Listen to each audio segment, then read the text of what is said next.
If you're in Seattle, and you need to buy or sell a home, we'll be right there for you.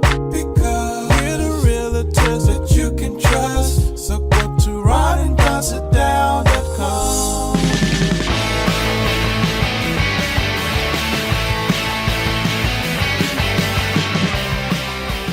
You're listening to The Ron and Don Show on the Ron and Don Radio Network. Hey, you guys, what's going on? And welcome to another edition of the Ron and Don Show. And guess where we are? We are live in the Les Schwab Studios. What is up, Ron and Don Nation? Hey, coming up in the Ron and Don Show, can't wait to tell you about Payton and the Pope. That's Peyton Manning and the Pope. Did you read this story? It's a great story. Also, we have to talk about something that parents are doing as they're sending their kids off to college. Instead of paying room and board, you're not going to believe what they're doing. Before we get to that, though, let's get to this. By the time you're listening to this, the 24th remembrance of 9/11 has already happened. But on the day we're recording this, it's actually 9/11. Ron, now your thoughts today. I always think back to that. Whenever a big event like this happens, we just talked about Hurricane Katrina last week, and had some people reach out to me and talk about the hurricane and what it was like 20 years ago. And while we weren't in New York or Pennsylvania or Washington, D.C. when this happened, it was a monumental event in U.S. history. So I try to think back of how do I want to navigate this thing in my life? And so the first thing is I know that when it happened, we were on the radio and we did our part in numerous different ways in terms of keeping people informed, being a bridge at that time, 24 years ago, you turned on the radio when a big event was happening. And so we were a big part, at least at the station we were on, of being, getting the information out to people day in and day out, week in and week out. It became the topic that everyone was talking about. And then after that, in terms of, how we responded and went to New York. We've traveled to New York multiple times and been, I think, on the right side of a lot of issues surrounding the redevelopment in New York, et cetera, et cetera. But in terms of, there's a slogan of like, hey, how do you memorialize this? How should you think about it? How should it go into as a part of your life? Maybe not necessarily on 9/11. So I've tried to just keep in my mind of the solidarity that we felt that day as Americans when it became clear that we were all Americans and that there was an outside force trying to impact America. I try to hold on to that as my totem for 9/11 because it's so easy these days, 24 years later, to have everyone trying to have two Americans that are going, we're on different teams. And the thing that my living memory of 9/11 is say, no, we're all on the same team. We're trying to both be Americans, both be happy, both go after the things that are important to us. And we might disagree on X, Y, and Z, but we're on the same team. And there's a lot of different teams in the world, but you and I, regardless of how much we're alike or how much we're different, we're both on the same team. That's what I try to carry forward day in and day out, not just on 9/11. Yeah. What are your thoughts about the phrase "never forget"? When you and I were on the radio for years, and even on this podcast, and even today with the death of Charlie Kirk, which we're going to talk about in our next podcast coming up here. But today we want to talk a little bit about 9/11. People say that, I think about the Lakewood Four, those four officers down in the Forza coffee shop. We'll never forget. Officer Tim Brenton, right? If you go to 29th and Yesler, you'll see a badge in the ground, a Seattle cop who was murdered. Britt Sweeney sitting next to him, a good friend of mine. In fact, I was teaching her spin class that morning, and she was out with Tim, and Tim gets murdered, and we say we'll never forget. And even 9/11, we say we'll never forget, and yet when I look on my internet feed today, it's all about the left and right, and really the extremists, because I think a lot of us are in the middle. And I think when we look at what happened to Charlie, we think that's horrible. I think some of his views were horrible. And again, we'll talk about that in our podcast coming up here. But should he have died the way that he died? Hell no. But the never forget phrase, it seems like it's bullshit. It seems like we do forget. And just looking at the internet today, 24 years later, it seems like we've forgotten. I disagree depending on how you look at it, in the sense that I just said, if you and everybody in a sense are changed when something happens, that change is what is not forgetting. So, like let's take the death of a loved one. Someone close to you dies, and now you're changed by that. And so the way that you never forget is by changing the way that you move through the world. That's different, though. The death of a loved one compared to 9/11, because we have to add politics to the mix. You just have. I'll give an example. When you think of the War of Independence that happened in this country for 8 years, right? And we think of George Washington. We think about the redcoats that are coming. We think about 1775. And then this war will last till 1783, which ended up being a war of attrition, really, because George Washington pretended like he had an army that was much bigger than it really was. And Great Britain was like, wow, this is really hard to fight a war over here with these Americans that will no longer stand in line, but now they're hiding in trees, right? Or they're hiding behind buildings, or they're using guerrilla warfare with a much smaller army. And when you look at that particular, for 8 years, and the amount of people that died on both sides, then the question becomes, why did the War of 1812 happen? What was the War of 1812? The War of 1812 was the same war that we had just fought with Great Britain decades earlier. It was the same war. If you look at World War I, never forget. Well, what the hell was World War II? World War II was basically a polished off version of what happened with World War I. World War II was World War I, right? So, I mean, all so the same instigators. Society and never the bottom forget? line is we do forget. Let's not say we never forget, because we always forget. The way that this country was founded, we forgot. That's why we had the War of 1812. And when you look at World War II, it happened because we forgot about World War I. And my concern is this, with this generation that we sit with now, and especially when you look online and the conspiracy theories that 9/11 never happened, well, I would encourage people, if you feel like 9/11 never happened, then go to the Pentagon and go to that memorial and tell me it never happened. Or go to the memorial in New York City and take your kids and then tell me that it never happened. Or go stand out in that Pennsylvania field and tell me that it never happened. Today is proven to me, with all the vitriol that I see online, and I don't see the remembrances today of what happened 24 years ago, that we do forget. And you brought up Hurricane Katrina. Are those levees much better right now, 20 years later in New Orleans? They're not. Are they still hiring crooked politicians down there that took a lot of that road home money that we talked about last week? They are. So I think when this country says we never forget, I think we forget all the time. And I will tell you, I think in a lot of elementary, middle, and high schools today, I don't think kids know anything about 9/11 because I think their parents have forgotten. And I think their grandparents have forgotten. And we haven't been changed by it. Typically, we're changed for a couple months. We saw this with George Bush. All of a sudden, his approval rating went to 93%, and we're ready to attack, and kill. And then we attacked and killed mostly all the wrong people. I'll give you the final say. Yeah, no, I think we're both right. I think that societally, we don't control what happens in society. And so, like, to me, the only thing I can control is my life, my views, the way I move through the world. And so I try to never forget in the way that I described. Can I, in a sense, make everyone else do the same thing or take the lessons learned and change them? No. And so you're correct in that. I mean, if you want to talk about never learning lessons, look at the Israel-Palestine thing. That's been going on 10 times longer than the United States has even existed. I agree. So yes, you are right. Point. Yeah. Human nature reverts back to the mean.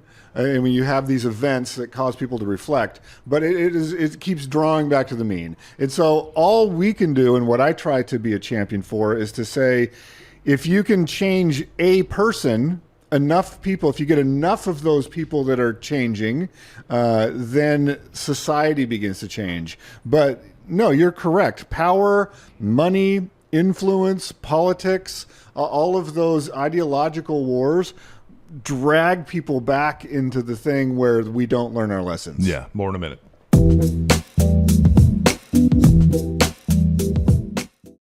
Hey, you guys, it's Ron and Don here for our good friends at Les Schwab. Right now, listen to this. You can save up to $120 instantly on select sets of all-terrain tires. These are the same tires that I have on both of my vehicles at home, and I want to tell you, these tires are not just dependable, but they have all-weather traction for your everyday commute and your off-road adventures. And for a lot of you, you know, I do a lot of camping. Yeah, and I love these all-terrain tires also when I'm heading up to the mountain passes this winter. And let's face it, Ron, winter is right around the corner, and traction is everything. And that's what you get with these all-terrain tires from Les Schwab. It doesn't matter what the season is, right? Yeah, and as always, every tire comes with America's best tire warranty, including 60-day satisfaction guarantee and free lifetime maintenance. Just another way you get more from less. Stop by your neighborhood Les Schwab or learn more at leschwab.com. Limited time offer while supplies last. See leschwab.com/sale for details. If you find yourself dreaming about a new home, go from just a dream to the dream team. Schedule your time at ronanddonsitdown.com. All right, you guys, welcome back to the Ron and Don Show. And we are going to talk about Charlie Kirk. We're going to talk about that on the next podcast. At the time that we're recording right now, they still haven't captured the person that has done this horrible act, but they just released a picture, and they found the gun. So whoever this is, they're going to find them, and we'll talk about that in the next pod. What is the number of the next pod coming up? I believe it's 911. Is that right? The next podcast. The next podcast. So it'll be on 911, and we'll talk about Charlie and our thoughts about that as well. So let's lighten things up a little bit. Let's talk about Payton, and let's talk about the Pope. And for those that don't know, when you watch Monday Night Football, there's something called the Manning Cast. What is the Manning Cast for people that don't know? Manning Cast is the Manning brothers, and I applaud Peyton Manning in this regard. Almost everyone always says, I want to spend more time with my family. Right. And then the 5 minutes after they spend more time with their family, they're like, on second thought, I don't want to spend more time with my family. But Peyton always talked about he was so dedicated to film study and to being, when the season was on. Yeah. So for most of a year, he was kind of a football hermit and was constantly traveling all around America. And so when he when he retired from football, there was immediately opportunities for him to go into coaching, to go into front office jobs, to do general like all kinds of opportunities. He could have had Tom Brady's job, right, and made that kind of money. And so he was like, I don't want to. He knows that's a 17-hour day for 9 months a year. He's like, I don't want to do that. And so he pivoted and made this Omaha Productions thing, and to get into media. And I think it goes back to me. This all goes back to the sketch on Saturday Night Live when he won a Super Bowl. Saturday Night Live reached out to him and said, would you like to host Saturday Night Live? Mm-hmm. And he said, yes. So he goes on Saturday Night Live, and he did this fake commercial where he's yelling at little kids playing football. That's right. Oh, I forgot about that. It's one of the top 10 best pre-recorded moments in Saturday Night Live history.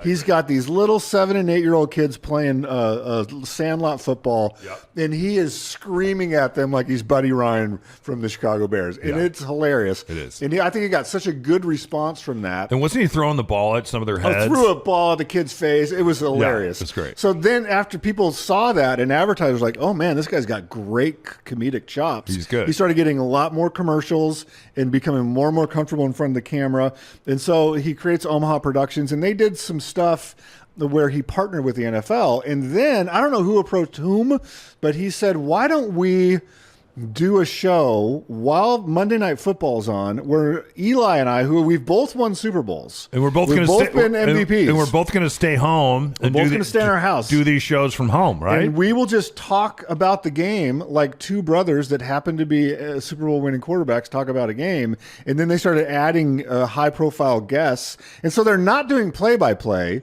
They're just kind of riffing on. They could be doing an interview and the game's going on, like you'd be at a bar. And it's become, I don't know if it's wildly successful, but it's been very successful. Yeah, because they can take the numbers of the regular broadcast, add the Manning cast to it, and then they can add the international, the Spanish, add all those things together, and you can sell that to advertisers. The thing that they do that Troy Aikman can't do is when Russell Wilson makes a bonehead play, they make, oh my God! Yeah. Why did he had a guy wide open in the middle. Yeah. Russell, you got to do your check down, and that's a 22 wide banana, and everybody knows that, like, they can go into a reaction where Aikman has to move on to the next And play. what's cool is all of a sudden, the next week, Russell Wilson will Pop let's say he has on. the night off. He'll show up from his house, from his office on the show, or Bill Belichick will Marshawn pop Lynch up. has done it. Politicians have done it. So it's a fun deal. So in the last week's Manning cast, they brought up, it was Chicago against, who did Chicago play? It was the Bears against Green Bay? They're playing J.J. McCarthy. The Vikings. They were playing Chicago Vikings, divisional game, That's big right. game. Yeah. And J.J. McCarthy had 3 really bad quarters. And then- he's never played a full This is his NFL first game. NFL game. And then all of a sudden in the fourth quarter, he came storming back. And Caleb Williams was playing a great game initially. And then all of a sudden it fell apart for the Bears in the fourth quarter. And as a guy from Chicago and a Bears fan, that's what usually happens. So we were expecting that to happen the whole time. what did you think of Payton's guest list? Well, my understanding is that he wanted to have Pope Leo on, so he had reached out to the Pope, and I think Pope Leo would probably like to be on the Manning cast because he's from Chicago, so that's why they want to have him on. But I think he has to be really careful about being the American Pope, right? Because there's never been an American Pope before, and I think he's concerned about showing too much favoritism, coming here too much, speaking in English too much, talking about Chicago too much. But, I mean... I doubt that he even got the letters. What's that? I doubt that the Pope even got those letters from Peyton Manning. I The amount of mail that the Pope gets has to be insane. You know, David Letterman used to do this, for instance, or Howard Stern used to do this. In fact, they both did it when it came to trying to get Hillary Clinton on.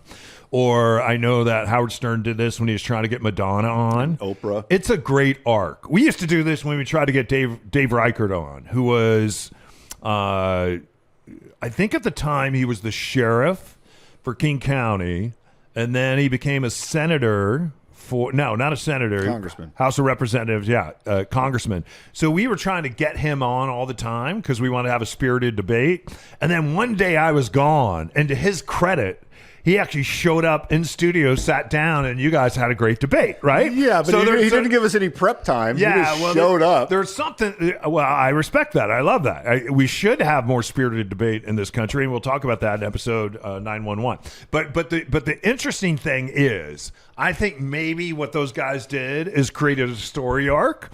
And so let's say that the Chicago Bears get really good this year. It's probably not going to happen. But let's say It's a tough division. Let's say they get good. They got a great coach. They have the old offensive coordinator, Ben Johnson, from the Detroit Lions. And Detroit is feeling that right now as they struggle. So let's say that they get pretty good, and there's another opportunity to see the Chicago Bears on with the Manning cast. You could see Pope Leo come on. I would love to see that. I'm trying to remember because the previous Pope was from Argentina, and Argentina won the World Cup. He did meet. He did have an audience with Messi, Lionel Messi. Did he?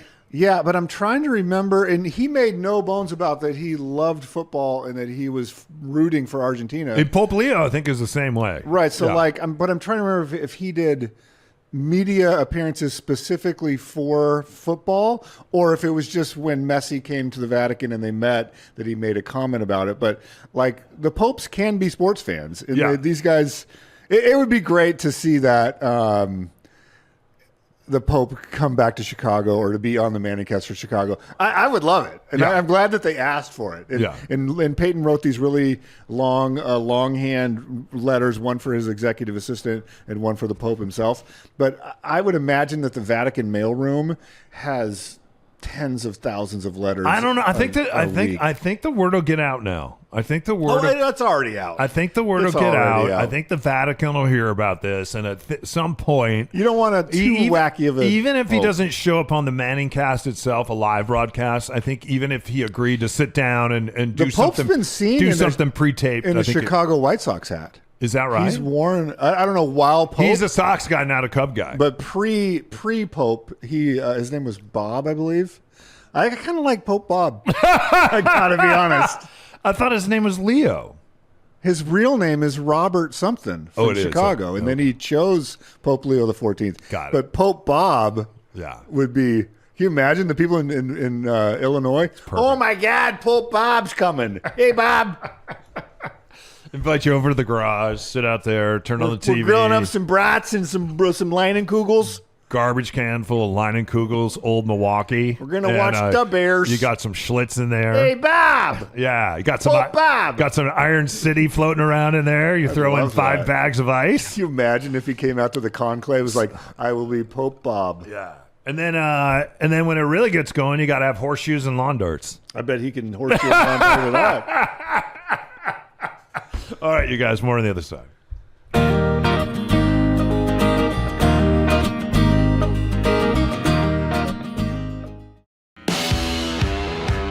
Ron and Don, from radio to real estate.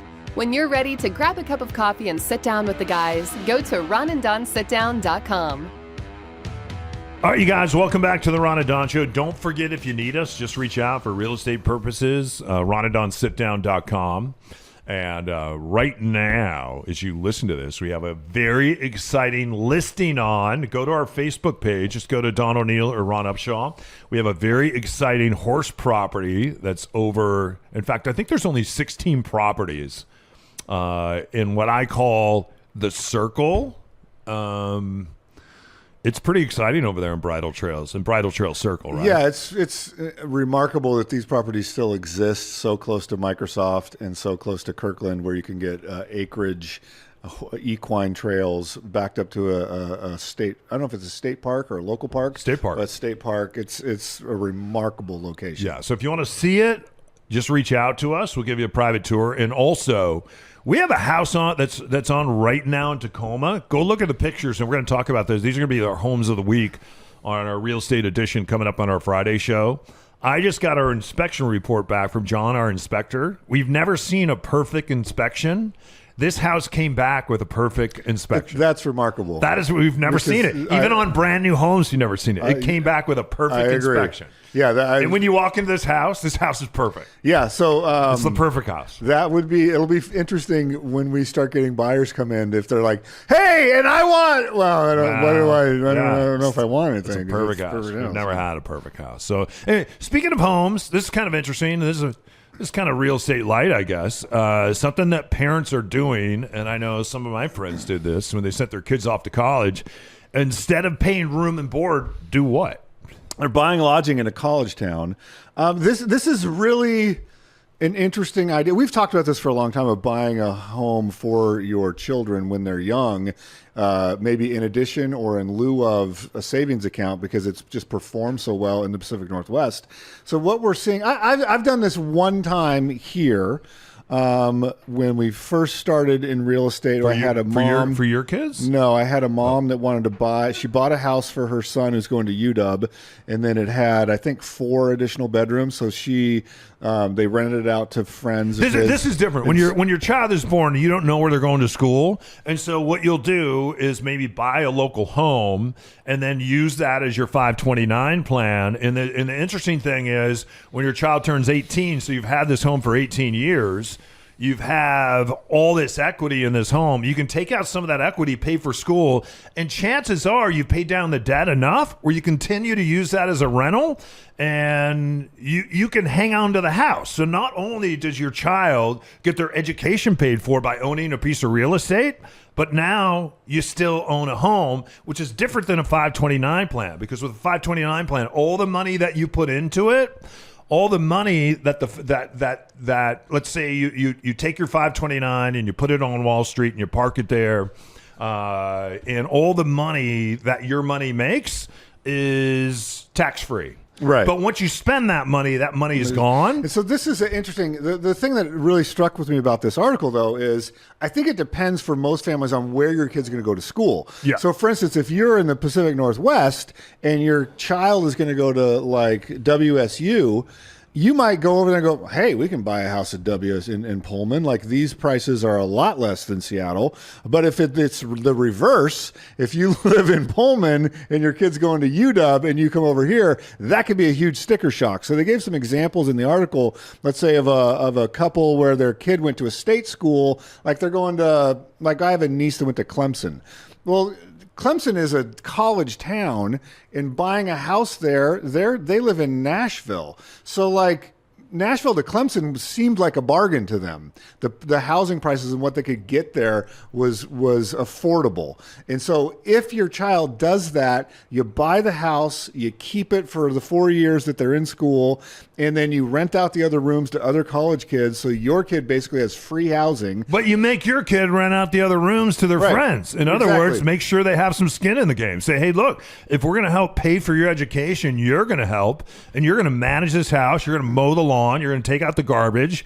You're going to paint the walls, and you're going to make sure you're going to clean up the puke when you have a party. Yeah, you're going to sign the leases. You're going to send the strippers home at 2 a.m.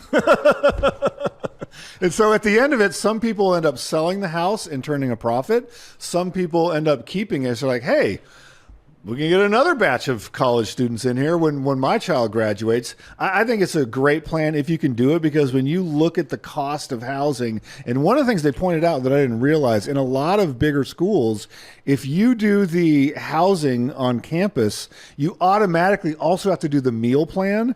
And so it's all included in one thing. So you can't piecemeal it out and say, oh, I just want to rent this dorm room. You have to, it's a package where you rent the dorm room, you pay the meal plan. And so they're paying a lot of money every month for their kid to stay at that school, when a mile away they could have maybe bought a house or a townhouse or an apartment and been living there for less money and building the equity. My brother in Seattle. This is Matt off the mic. Hi, Matt off the who mic. just turned his mic on, and is Matt on the mic? Yeah. Matt, do you have a question? No, I have a comment? An insight? An insight. I'd like to provide an anecdote. Yeah, perhaps. Yeah. So you want to use some onomatopoeia? Not so much. Okay, thank you. My brother lives in Seattle. He and his wife bought a condo in Bellingham for their child, my nephew, to go to Western Washington University. Go Vikings! But then what you didn't mention is if you have a second kid, you get they can live in the same house, right? Yeah. You have, third kid, fourth kid, whatever. You can So they all go to Western. if they all go to the same school, yeah. Which some families are like that, right? Keep funneling them in the same direction. And then the third kid is like, you got to get your grades up. You got to stay in the house up in Bellingham. I think the important thing on that, though, where it can become a nightmare for parents, and you talked about the puke and the kegger, you have to make sure that I think sometimes, and it's why we don't see a lot of high school kids out working today. You go through a drive-through, which I don't do much, but when you do, you don't see high school kids in that drive-through. You don't see high school kids working in coffee shops. 63-year-old person making your taco. Good, yeah, and so in a lot of this, I think we as parents sometimes say, well, I want my kid to have a better life than I have, or maybe your kid is just very involved socially in sports and all that. I know that my kid is. Making sure that they have a work ethic, have some skin in the game, and that they're a part of managing that house and understanding the leverage of a piece of property. That's really important too. Otherwise, your child is not learning anything, and you're gonna have to keep spoon feeding them even after college. This is kind of interesting, and Ron and I have seen this recently and I think of two different clients where people have gone through a divorce, kids are still at home. There's a lot of pressure, and in this case, it's two dads to hang on to the home. And you'll hear the dads talk, and they're like, yeah, I can't leave because this is where my kids live. And I expected to hear, well, I have one child that's 8 and one's 12, and I understand that, and they're in middle school or these kids are 31 effing years old. I'm not even kidding. One's 28, one's 25, one's 24. At one point, do you go, I'm going to get my life back and get the freak out of my house? And you know what I'm talking about. I know exactly what you're talking about. And both these men are completely stuck in these properties. These properties are full of equity. They have no money. They are older now. They need to sell these properties, and they feel like they can't sell because my kids live here. They are not 8 and 12. At what point do you cut them off? Here's the thing. I am not a parent, so I feel very unqualified and very get off my lawn when did about this happen? You always have opinions about I this. have opinions. Of course. I don't know That's all I'm looking for. if they're valid I'm looking for- because I don't have a kid. And the only thing I have is my life. Since when were any of your opinions or my opinions valid? Exactly. Anyway, go ahead. Get out of the house. there Come you on, go. guys. Get out of the house. No, at what age? I know somebody who has a child at their house is 43 years. Is that you? Because you started with I have, and then you said I know I some. have a friend. I have a friend. I mean, Is the friend in air quotes? I think this goes back then not to when they're 25 or 31. It goes back to like when your kid is 12 and 13. Like You've you done a said. shitty job as a parent if your kid is still living at home if they're 25, 26, or 27 and they're mooching off you and mentally they're okay. I mean, sometimes, like I have a family member, for instance, and someone had a horrible vehicle accident. So he's going to be living with his parents for the rest of his life. That's understandable. He needs to. He needs Right, he care. needs full-time care. Yeah, he needs care. But in a situation where your kids are not working, they're sleeping until 11, they're out there in their pajamas, and they're just shithole in your house, that's goddamn ridiculous. I agree. Yeah. Hey, you guys, thanks for listening to this episode of the Ron and Don Show. We sure do appreciate it. If you need us, just reach out. Yeah, go to ronandonsitdown.com. Especially now, we are approaching the last quarter of the year. If you've been thinking, oh, I got plenty of time to get ready to sell my house in 2026. No, you don't. Like, let's meet now, get a game plan together, especially if there's some deferred maintenance and you need to make some repairs or changes or upgrades. We're going to need that ramp time to get it going. Otherwise, it just turns into a major slog. I'm having a lot of fun in this market because the market is slowed down, I think, to where it's supposed to be. But it's not slow. It's everything we've listed, we have sold, and people have made a lot of money. And at the same time, we've had to do some really deep work on these homes. And then for some of our buyers, we're out hunting homes right now that need work, easy work. Like, let's buy a house that needs a roof. I got a roofer, and we'll put a roof on it. Let's buy a house that needs an upgraded panel. I got an electrician. We'll fix that before close, or we'll have them fix it before close, and we'll use our electrician. Looking for a home right now that doesn't need to be torn down to the studs, but needs some work. Those are the opportunities, and those are the homes that were flying off the shelves even during COVID at 2.8% because everybody was buying everything. If there's something out there right now that's sitting, it's because typically it needs work, and we can figure out a way to do that work and sometimes even include that work in the loan. And we have mortgage people that can help with that as well. So for those buyers out there, those investors, let's go because it's a pretty fun time. And you've been out with a lot of buyers lately. Yeah, we got 3 deals pending right now for buyers, and we've been able to get some pretty favorable conditions for our buyers. Yeah. So if you need us, ronandonsitdown.com. Don't forget to see our homes of the week. All you have to do is find me, Don O'Neill, or Ron Upshaw on Facebook or on Instagram. Also, get signed up for the Nation News at ronandonsitdown.com.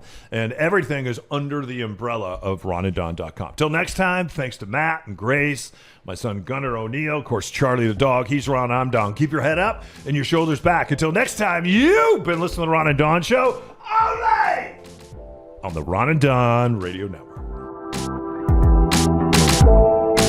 Well, that's it. Show's over. We'll see you next time on the Ron and Don Radio Network.